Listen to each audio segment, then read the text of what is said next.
리디노미네이션이 최근에 굉장히 큰 이슈가 되고 있습니다. 그래서 리디노미네이션에 대해서 한번 알아보도록 하겠습니다. 리디노미네이션은 화폐에 대해 실제 가치는 그대로 두고 액면을 동일한 비율의 낮은 숫자로 변경하는 조치를 말합니다. 화폐 개혁이라고도 할 수가 있겠습니다. 그렇다면 한국의 리디노미네이션이 필요한 부분에 대해서 어떻게 정의하고 있는지를 한번 본다면 현재의 1,000원을 1원으로 화폐 단위를 변경하는 것입니다. 공 3개가 없어지는 것이죠. 굉장히 단순해 보이는 이 작업이 국가 전체로는 엄청난 파장을 일으킬 수 있음에 이 부분을 좀 더 명확하게 한번 알아보도록 하겠습니다. 리디노미네이션을 진행하는 방식은 무제한 익명 교환으로 1년에서 2년간 현 화폐와 병행 사용 후 국권을 완전히 폐기하는 것입니다.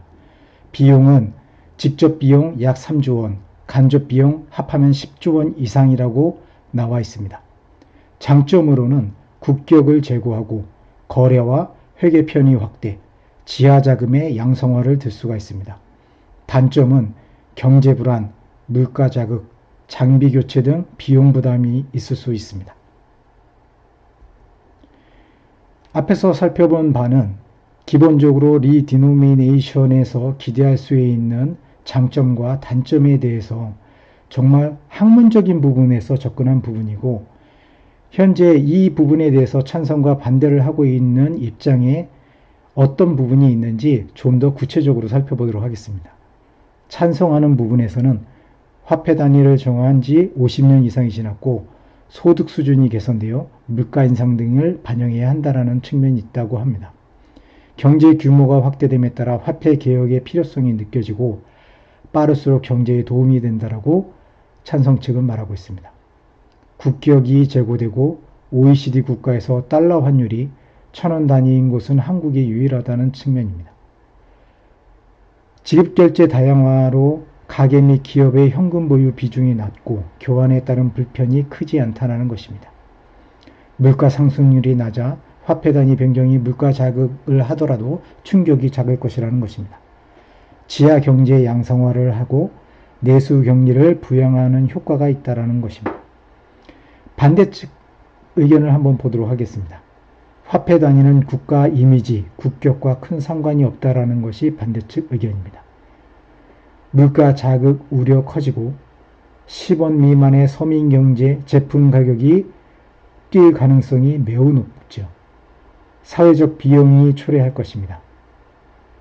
처음에 말씀드린 것처럼 직접 비용 3조 원, 간접 비용 포함해서는 10조 원 정도를 예상하지만 간접 비용까지, 이 간접 비용은 일반 개인들이 지출하는 비용, 사기업들이 지출하는 모든 비용, 총 사회적 비용을 감안한다면 수십조 원의 비용이 들 가능성이 매우 높다라고 보여집니다. 인위적인 소비 확대를 통한 경기 부양이 부작용을 불러올 수도 있습니다. 해외에서도 화폐 개혁 실패가 많은 것이 현실이고 인플레이션에 시달리고 경기 위기가 오는 경우도 많습니다. 경기 하강 국면에서 화폐 단위 변경을 추진하는 시기적으로 적절치 않다라는 것입니다. 이 두 의견 중에서 본인은 반대 의견에 좀 더 무게를 실어주고 싶은 것이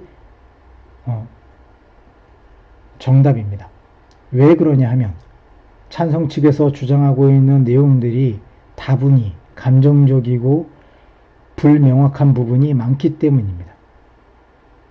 화폐 단위를 정한 지 50년이 지났다. 큰 문제가 되지 않습니다. 소득 수준 개선하고 물가 인상을 반영해야 된다라고 하는 부분도 이 부분에서 1,000원을 1원으로 바꿨다 그래서 소득 수준이 개선되거나 물가 인상 등을 반영한다라고 보여질 수가 없습니다. 경제 규모 확대에 따라 화폐 개혁성이 필요하다고 하지만 특별히 지금 이 시점에서 화폐 개혁이 필요한지도 의문입니다. 국격을 제고한다고 합니다. OECD 국가에서 달러 환율이 1,000원 단위인 곳은 한국이 유일하다고 하지만 국격 제고와 OECD 국가 중에서 달러 환율이 1,000원 단위인 것이 한국이 유일한 것에 대해서 특별하게 문제될 것이 없다라고 보여집니다. 지급결제 다양화로 가계 및 기업의 현금 보유 비중이 낮아서 교환에 큰 불편이 없다라고 하지만 그것은 현금 부분에 대해서만 해당하는 부분이고 그 외에 지금 상태에서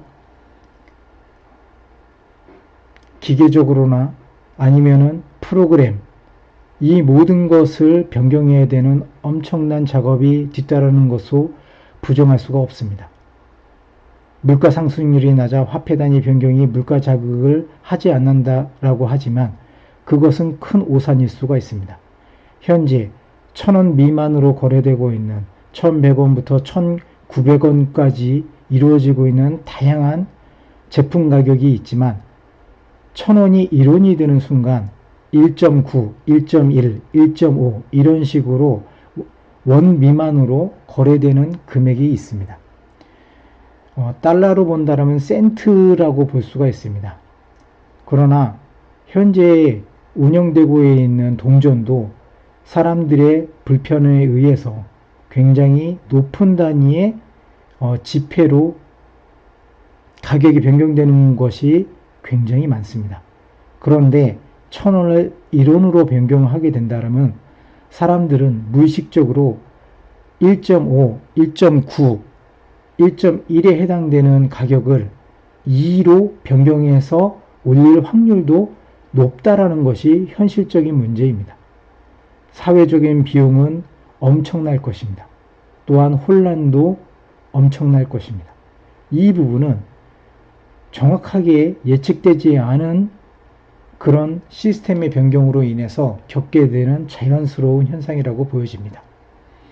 찬성 측에서 말하고 있는 지하경제 양성화, 내수경기 부양 효과에 대해서 본다면 현재 한국에 얼마나 지하경제 규모가 크고 양성화가 어려우면 화폐 개혁 같은 엄청난 일을 통해서 이런 부분들을 실현하려고 하는가 의문을 가질 수밖에 없습니다. 또한 국가 대외 신인도가 이 정도의 지하경제가 있는 국가가 과연 국가 대외 신인도 또한 높을 수가 있을까라는 자문을 해봅니다. 내수경기 부양 효과는 있을 수 있습니다. 그러나 리디노메이션을 성공하면 다행이지만 실패할 시 국가적 재앙은 어마어마할 것입니다. 그렇다면 세계적으로 리디노미네이션을 실시한 나라들은 어떤 형태의 나라들이고 그 나라들은 과연 이 리디노미네이션을 통해서 국격이 제고되고 국가의 활력을 되찾고 국가가 경제적으로 부양되었는가라고 판단해 본다면 내용에서 보다시피 2005년 이후 최근 10년간 리디노미네이션을 실시한 국가들은 터키, 루마니아, 아제르바이잔, 모잠비크, 짐바브웨, 가나, 베네수엘라, 투르크메니스탄, 잠비아, 북한 등 10개국이며 경제 규모가 한국과는 비교할 수 없을 정도로 작거나 특별하게 두각되는 나라들이 한 곳도 없다라는 것을 볼 수가 있습니다. 만일에 리디노미네이션을 실시하게 된다면 지하경제 양성화가 절실한 경우 그리고 극심한 인플레이션이 있어 너무나 큰 단위의 돈이 유통되고 있는 경우 가령 100만원짜리 지폐, 1000만원짜리 지폐, 1억짜리 지폐가 난무하거나 이런 경우에는 가능하다고 보여집니다. 산업화 수준이 낮아 비용 대비 실효성이 큰 경우에도 이것을 실시할 수가 있습니다.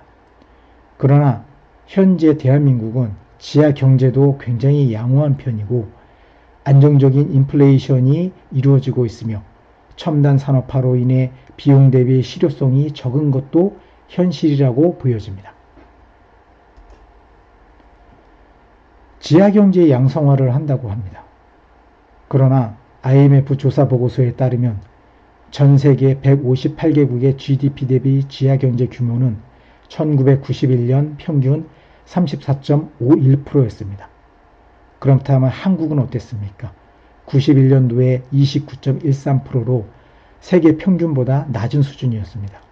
2015년 27.78%가 세계 평균 지하 경제 규모였습니다. 2015년 한국의 지하 경제 규모는 19.83%입니다. 세계 평균에 비해서도 굉장히 낮은 수준이고 1991년 이후 꾸준히 감소하는 것을 볼 수가 있습니다. 이런 측면에서 본다 하더라도 지하경제의 양성화를 이유로 리디노미네이션을 실시하는 것은 부적절하다고 보여집니다. IMF 보고서가 잘못되었다라고 한다면 이 부분은 다시 한번 체크를 해봐야 되겠지만 IMF를 믿는다면 이 부분이 별로 의미가 없어지는 것입니다. IMF는 말합니다. 전 세계 평균보다 한국의 지하경제의 축소 속도가 빠르고 그리고 굉장히 건실하게 줄어들고 있다는 것입니다. 그래서 찬성하는 측에서 말하는 지하경제 양성화는 거짓이라고 보여집니다. 내수경기, 경기부양 효과를 한번 살펴보도록 하겠습니다. 2019년 3월 12일 국제통화기금은 한국정부의 9조 원 수준의 추가 경정 예산을 편성하도록 주문하였습니다. 그 이유는 한국 정부가 전망하는 2019년 올해 경제 성장률이 2.6에서 2.7%임에도 불구하고 한국의 현 수준으로는 절대 이 수치를 달성할 수 없다라는 그런 판단에 의해서 한국 경제가, 한국 정부가 만약에 이 수치를 달성하고 싶다면 한국 정부는 9조 원 정도의 추가 경정 예산을 편성해서 확대 재정을 실시하면 어느 정도 이 근사치에 가까운 성장을 이룰 것이라는 전제 하에 이런 얘기를 하였습니다. 현재 한국 경제는 투자가 둔화되고 수출이 감소하여 경제 성장 둔화로 인해 목표 성장이 불투명한 상태입니다. 본인이 판단하기에 현 정부는 리디노미네이션을 통해서 이 부분을 달성하려고 하는 것이 아닌가라는 추측을 해봅니다. 국제통화기금이 2019년 3월 12일에 한국 정부에게 추가 경정 예산의 편성을 주문한 날로부터 얼마 지나지 않아 2019년 3월 31일에 현 정부에서 리디노미네이션 논의가 재현된 것으로 이 내용은 추측이 가능하다고 보여집니다. 결론을 말씀드리자면 첫째, 이 부분은 단기 목표 성장률 달성을 위해서 정부가 꺼내놓은 카드라고 보여집니다. 그러나 이 카드는 굉장히 무모합니다. 2019년 경제 성장률 달성을 통해서 혹시 2020년 총선에서의 승리를 바라고 현 정부와 현 여당이 이런 부분을 밀고 나가는 것이 아닌가 우려스럽습니다. 셋째, 정치는 정책으로 해결해야 합니다. 경제는 경제 시스템에 따라 판단해야 합니다. 경제를 정치적 수단으로 사용하면 엄청난 재앙을 초래할 수가 있습니다. 리디노미네이션과 비슷한 정책 실패에 대해서 한번 살펴보도록 하겠습니다. 굉장히 주관적인 내용일 수도 있지만 현재 나와 있는 많은 자료들을 근거로 하여 살펴본 내용입니다. 정부에서는 일제시대에 만들어진 행정주소 체계가 현재의 한국의 모습과 굉장히 괴리가 있고 선진국은 많은 나라들이 도로명 주소 체계를 사용함으로 인해서 뭔가 새로운 변화를 가져올 수 있다라고 얘기하면서 주소 체계를 변경하였습니다. 그러나 오랜 시간 주소 체계를 변경을 위해서 물자와 시간과 인력이 투입됐지만 실효성은 떨어지고 단연간 혼란스러운 상황은 계속 지속되고 있으며 과다한 비용이 효과는 확인할 수 없는 것이 현 실태입니다. 전형적인 전시행정과 탁상행정이라고 보여지는 부분입니다. 서울 집중을 막고 지방 활성화를 통해 전국을 골고루 발전시키겠다라는 취지하에서 정부기관을 세종특별시로 옮겨가는 엄청난 사업이 진행된 바가 있습니다. 현 시점에서 본다면 세종특별시는 정말 특별한 시로 남아있고 결코 지방 활성화에 일조하지 않은 모습을 보여주고 있는 듯합니다. 지방 분산 효과가 미미하고 어디에서도 그 부분으로 인해서 효과를 봤다는 곳을 찾아보기 힘듭니다. 단 세종특별시라는 특별시는 어느 정도 효과를 본 듯합니다. 반쪽짜리 도시라는 불명예도 얻었습니다. 주중에는 국가 공무원들이 엄청나게 많기 때문에 도시는 활성화되고 많은 유동인구가 발생하였지만 주말에는 유령도시 그리고 아무도 남아있지 않은 그런 도시가 된 것도 현실입니다. 4대강 사업을 보겠습니다. 4대강 사업은 전 국토를 황폐하게 만들고 강산을 병들게 하였습니다. 리디노미네이션은 경제를 병들게 하고 한국의 경제력을 더욱 약화시키며 정말 중요한 경쟁력을 키워야 할 시기를 놓치고 세계 패권 싸움에서 더 이상 존재감이 없는 작은 나라로 만들 확률이 매우 높은 정책입니다. 허울뿐인 선진국이 아니라 실질적으로 경제 강국들과 대등하게 싸울 수 있는 미래 비전이 절실히 필요한 시기가 2019년입니다. 리디노미네이션은 현 시점에서 실익은 없고 허울뿐인 경제 성장을 가져올 따름입니다. 2020 총선을 위해 리디노미네이션을 이용하면 안 된다고 보여집니다. 정치가 아니라 경제를 보고 판단해야 됩니다. 리디노미네이션이 언젠가는 필요할 수도 있습니다. 한국의 경제가 급속도로 발전하고 너무나 높은 단위의 화폐를 사용함으로 인해서 경제적인 어려움이 극대화되는 시기가 반드시 올 수도 있습니다. 그 시기가 남북 통일이 될 수도 있고 한국의 경제 성장률이 굉장히 치솟는 그런 시점이 될 수도 있습니다. 그러나 현 시점에서 리디노미네이션을 판단하는 것은 굉장히 부적절하다고 보여집니다. 일례로 영국은 2015년 총선을 통해서 브렉시트를 총선용 그리고 총선 승리용으로 이용하였습니다. 그러나 결과적으로 브렉시트는 영국의 국론을 분열시키고 경제 위기를 가져왔습니다.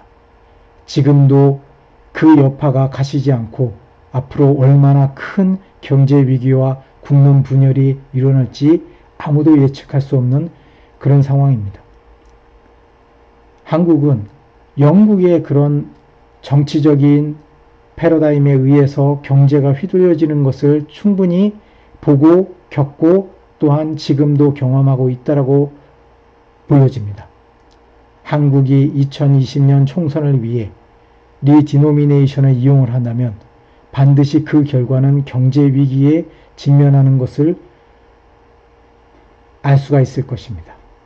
부디 현 정부와 현 정부 여당은 총선이 아니라 한국의 경제를 어떻게 부흥할 것인가 그 부분에 더 집중하고 리디노미네이션은 더 좋은 상황에서 그리고 충분히 검토하고 그리고 시뮬레이션을 통해서 국가의 안정적인 정착과 그리고 탈바꿈이 가능한 시기를 만들어서 실시하여도 상관이 없다라는 것이 본인의 생각입니다. 감사합니다.